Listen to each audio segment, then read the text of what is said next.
මගේ නම අප්සරා දිල්රුක්ෂි. ඉන්නේ කොහිලගොල්ලේ. සෙන්සර් ඇග්‍රෝ එකත් එක්ක සම්බන්ධ වෙලා දැන් අවුරුදු 2ක් වෙනවා. ඇත්තටම හරිම පහසුයි. සාමාන්‍යයෙන් අවුව සැර වැඩි කාලෙට මේ වතුර අනිවාර්යෙන් ඕන.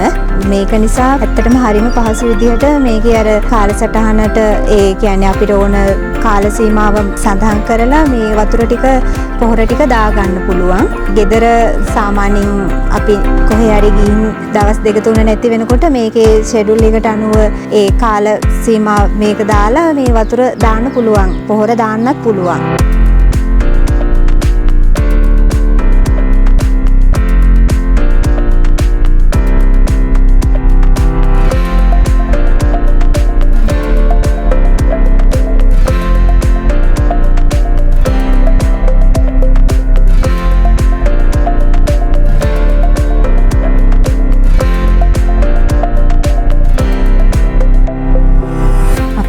තව පුළුවන් උෂ්ණත්වය, පසේ තියෙන pH අගය, පොහොර පාවිච්චි සඳහා පාවිච්චි කරනකොට ඒ pH අගය, වතුරවල pH අගය බලා ගන්න පුළුවන්. ආයෙ අපිට ඉස්සරහට වහිනවද නැද්ද කියලා දැනගන්නත් පුළුවන්. අපේ දැන් ටනල් එකට උෂ්ණත්වය මේ කොපමණ ප්‍රමාණයක් තියෙනවද කියලා බලා ගන්න පුළුවන්. තරුණ කට්ටියට මම කියනවා අලුත් සිස්ටම් එක පාවිච්චි කරලා බලන්න. හැමදේම පහසුයි ඉතුරු වෙනවා. ඒක නිසා මම ඔයාලා හැමෝටම ආරාධනා කරනවා සෙන්ස් ඇග්‍රෝ ආයතනයත් එක්ක සම්බන්ධ වෙන්න කියලා.